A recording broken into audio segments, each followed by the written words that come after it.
تو آج جو میں بیان کر رہا ہوں یا میں جو بات کر رہا ہوں وہ انڈیا میں کوئی بہت مشہور ایکٹر تھے جن کا 40 سال کی ایج میں ہارٹ اٹیک سے ان کی ڈیتھ ہوئی. انڈیا میں جو بعض لوگ ہیں جو شوبز کی دنیا سے جن کا تعلق رہا ہے ان سے میں نے رابطہ کیا, ڈیٹیل معلوم کی, تو جو حالات سامنے آئے کہ بھئی ایک شخص ہے, نوجوان ہے, بالکل ینگ ہے, بہت زیادہ فٹنس کا خیال کرتا ہے, اس کی فلمیں بڑی ہٹ جا رہی ہیں اور سینے میں پین ہوتا ہے اور پین کی کوئی وجہ سمجھ میں نہیں آتی. اس کی جو منگیتر ہے یا گرل فرینڈ ہے وہ اسے سلاتی ہے بستر پہ, اور ان کی جو گرل فرینڈ ہے اس کا بیان یہ ہے کہ صبح جب دیکھا گیا تو وہ مردہ حالت میں پایا گیا. دیکھیں, میرا مقصد یہ نہیں ہے کہ کون دنیا سے چلا گیا اور کون پیدا ہوا, یہ تو ہمیشہ سے ہو رہا ہے, لوگ مر بھی رہے ہیں, پیدا بھی ہو رہے ہیں. ہمیں اس موقع پہ یہ دیکھنا ہے کہ اسلام کیا کہتا ہے. قرآن مجید میں اللہ تعالیٰ کا ارشاد ہے, سَنُرِيهِمْ آيَاتِنَا فِي الْآفَاقِ وَفِي أَنفُسِهِمْ حَتَّى يَتَبَيَّنَ لَهُمْ أَنَّهُ الْحَقُّ. ہم ان کو نشانیاں دکھاتے رہیں گے ہمیشہ, خود اس کائنات میں بھی اور خود ان کی ذات کے اندر بھی نشانیاں دکھائیں گے. تو یہ جو نشانیاں اللہ دکھاتے ہیں نا, ایکسیڈنٹلی کوئی مر جاتا ہے, اچانک ڈیتھ ہو جاتی ہے, یہ انسان کی ذات کے اندر کی نشانیاں ہیں. اور اللہ یہ نشانیاں ہمیں اس لیے دکھاتا ہے تاکہ ہم عبرت کی آنکھیں کھولیں, اس دنیا سے ہم دل لگانا چھوڑیں. آپ سوچئے کوئی مشہور اداکار ہو اور وہ بھی انڈیا کا ہو اور جس کو لاکھوں کروڑوں لوگ سنتے ہوں, جس کی فلمیں دیکھتے ہوں, جس کے گانے سنتے ہوں, اس نے کیا کچھ سوچا ہوا ہوتا ہے. 40 سال تو انسان کی ایسی ایج نہیں ہے, 40 سال میں تو پھل کھانے کا وقت شروع ہوتا ہے. آپ ساری زندگی محنت کرتے ہیں. ایک سنگر جب وہ گانے سیکھتا ہے تو 40 سال میں اس کی ایک پیک کی عمر ہوتی ہے. ایک ایکٹر اگر کامیاب فلمیں بنا رہا ہے تو 40 سال اس کی ایک پیک کی عمر ہے. اب اس نے ترقی کرنا اصل میں شروع کی ہے, پھل کھانا شروع کیا ہے. اور ایسے موقع پہ موت کا فرشتہ آئے اور آپ کو قبر میں اتار کے چلا جائے تو انسان کے سارے خواب چکنا چور ہو جاتے ہیں. یا تو اللہ بہت ظالم ہے کہ انسان کی جب ترقی کا وقت شروع ہوا, پھل کھانے کا وقت شروع ہوا, اس اللہ نے ساری محنتوں پہ پانی پھیر دیا, ساری محنتوں کو ضائع کر دیا. یا تو معاذ اللہ ظالم ہے, یا ہمیں اللہ کو سمجھنے میں غلطی ہو رہی ہے. ہم اس دنیا کو اصل سمجھ بیٹھے ہیں. ایک صاحب نے مجھے کہا کہ میں نے اپنے بیٹے کو پڑھایا لکھایا, اکلوتا بیٹا تھا, ملٹی نیشنل کمپنی میں اس کی جاب لگی, بڑی اچھی جاب. کا جو پہلا دن تھا اسی دن اس کی ڈیتھ ہوئی ہے کرنٹ لگنے سے. تو مجھے کہنے لگے میری تو ساری محنت برباد ہو گئی, ضائع ہو گئی. میں نے ان سے کہا, میں نے کہا آپ نے اگر اپنے بچے کو آخرت کے لیے پڑھایا تھا کہ میں اپنے بچے کو اس لیے پڑھا رہا ہوں کہ اللہ راضی ہو جائے, اللہ نے حکم دیا والدین کو کہ اپنی اولاد کی اچھی تربیت کرو, ان کو اچھی تعلیم دو تاکہ وہ ایک معاشرے میں ایک اچھی کامیاب لائف گزار سکیں. اگر آپ نے اللہ کا حکم سمجھ کے اپنے بچے پر یہ سب کچھ خرچ کیا تھا تو بچہ اگر مر بھی گیا اللہ کے ہاں آپ کا اجر ضائع نہیں ہوا ہے. اللہ آپ کو قیامت کے دن اس کا اجر دے گا.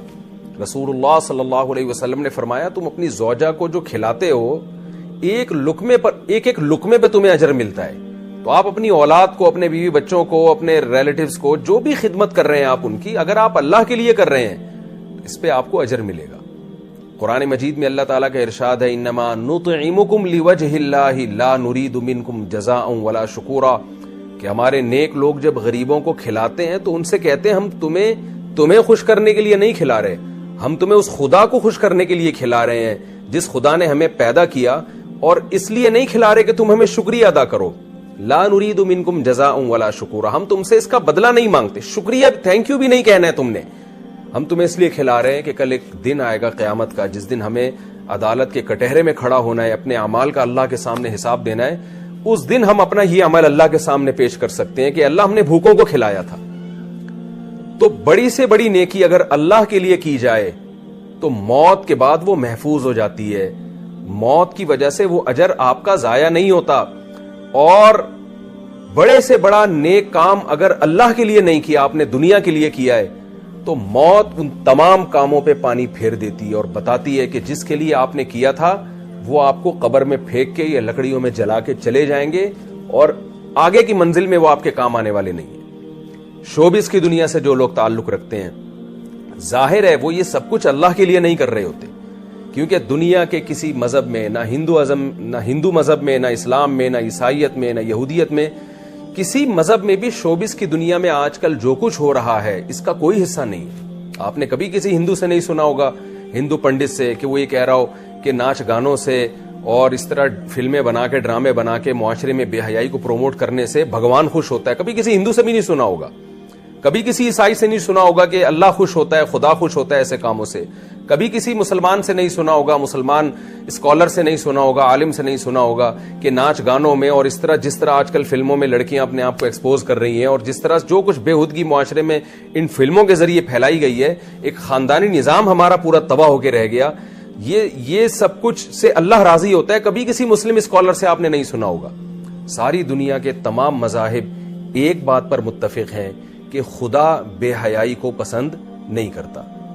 تو شوبز کی دنیا میں جو لوگ بھی تعلق رکھتے ہیں انہیں یہ تو ذہن میں رکھ لینا چاہیے کہ آپ کے اس عمل کا آخرت میں اللہ کے ہاں کوئی حصہ نہیں ہے۔ دنیا آپ کے اس عمل سے خوش ہوتی ہے اور دنیا میں آپ کو اس کا بدلہ مل جاتا ہے، عزت کی صورت میں اور شہرت کی صورت میں، لیکن آنکھ بند ہوتے ہی آپ کی عزت ورلڈ ٹریڈ سینٹر کی طرح زمین بوس ہو جاتی ہے اور آپ کی ساری عزت ایک سیکنڈ میں، عزت بھی، دولت بھی، شہرت بھی ایک سیکنڈ میں ختم ہو جاتی ہے۔ تو کیوں نہ ایسے راستے کو اختیار کیا جائے جو موت کے بعد بھی چلتا رہے۔ رسول اللہ صلی اللہ علیہ وسلم نے فرمایا کہ جس نے درخت لگایا، دیکھیں میں 2 حدیثیں پیش کرتا ہوں آپ کے سامنے۔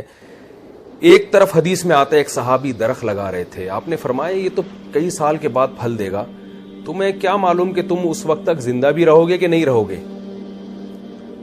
یعنی اتنی دور کی سوچ رہے ہو اور پل کی خبر نہیں ہے، اتنے سامان 100 برس کا، پل کی خبر نہیں ہے، کل کا تمہیں پتہ نہیں ہے زندہ رہو گے، اور تم اتنے سال بعد کی سوچ رہے ہو، پتہ نہیں اس وقت تک تم زندہ رہو یا نہیں رہو۔ اس حدیث سے کیا پتہ چلتا ہے کہ آپ صلی اللہ علیہ وسلم جو اللہ کے میسنجر ہیں وہ درخت لگانے سے گویا روک رہے ہیں، اگر صرف یہی حدیث ہو ہمارے سامنے۔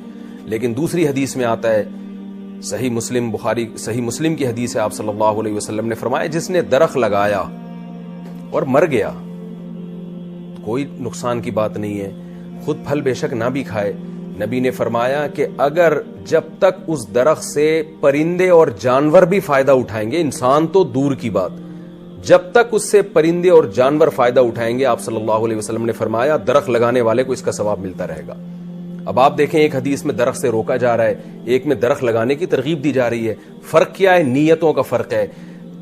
پہلے جب آپ درخت لگا رہے تھے آپ کا مقصد انسانیت کی خدمت نہیں، صرف اپنی خواہشات کو پورا کرنا، اور جب آپ دوبارہ درخت لگا رہے ہیں تو دوسری جو حدیث میں مثال دی ہے اس میں آپ کا مقصد اپنی خواہشات بھی لیکن انسانیت کی خدمت بھی۔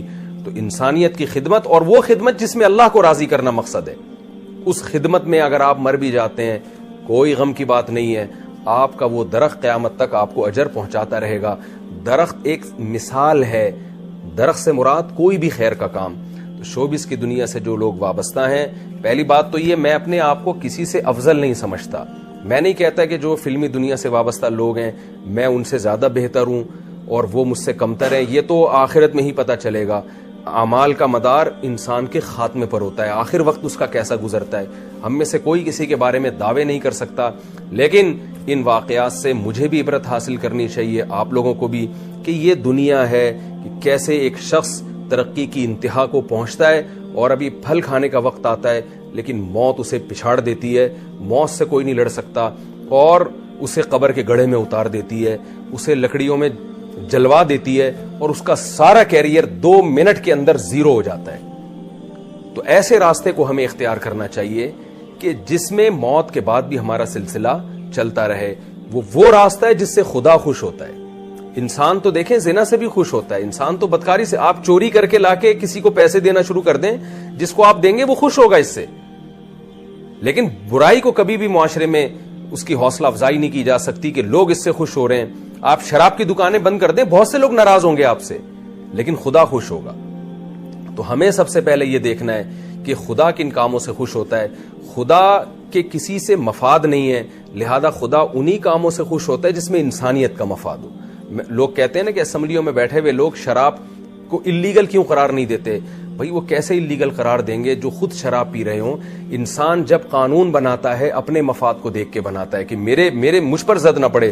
خدا جب قانون سازی کرتا ہے وہ تمام انسانوں کو ایک نظر سے دیکھتا ہے. جس خدا نے یعنی قانون سازی کی ہے اس خدا نے شراب کو بھی حرام قرار دیا. اس خدا نے کہا ان اللہ لا یامر بالفحشاء، وہ بے حیائی کو پسند نہیں کرتا، کیونکہ بے حیائی میں ہمارا خاندانی نظام تباہ و برباد ہوتا ہے. عورت کو لوگ بیوی بنا کے عزت کے ساتھ گھر لانے کے لیے تیار نہیں ہوتے، گرل فرینڈ بناتے ہیں، اس سے اپنی خواہش پوری کرتے ہیں، اور جب وہ استعمال کے قابل نہ رہے تو ٹیشو پیپر کی طرح اس کو نظر انداز کر دیا جاتا ہے، پھینک دیا جاتا ہے. تو اس میں عورت کا استحصال ہے.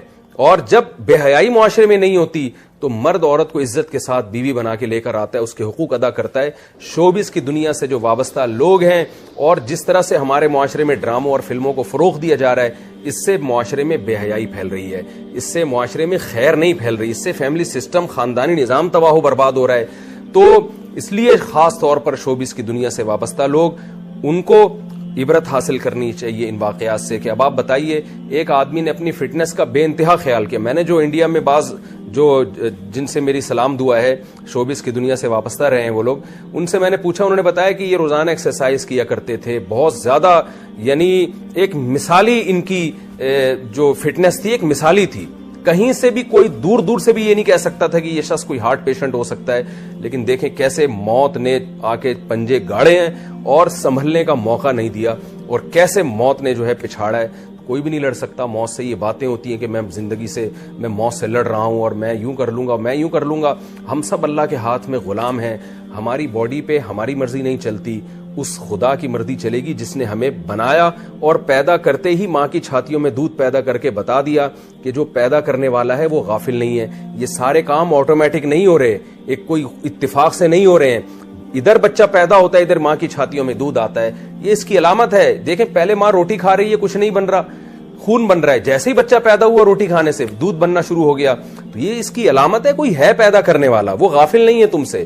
تو ہمیں اس کی طرف توجہ کرنے کی ضرورت ہے، چاہے شوبز کی دنیا سے وابستہ لوگ ہوں یا اس کے علاوہ بھی. مجھے اس موقع پر عبرت حاصل کرنی چاہیے کہ میں خدا کو راضی کرنے کے لیے کیا کر رہا ہوں. آپ کو عبرت حاصل کرنی چاہیے. آج ان کے ساتھ یہ ہوا، کل میرے اور آپ کے ساتھ بھی ہو سکتا ہے. یہ جتنے لوگ جو قبرستان میں دفن ہیں، ان میں کوئی بھی اپنی مرضی سے نہیں مرا ہوتا، سوائے ان لوگوں کے جنہوں نے خودکشیاں کی ہوتی ہیں. باقی سارے کوئی بھی اپنی مرضی سے نہیں مرا ہوتا. ایسے حادثات ہو جاتے ہیں، ایسی بیماریاں آتی ہیں جو ہم نہیں چاہتے آئیں، لیکن آتی ہیں وہ بیماریاں.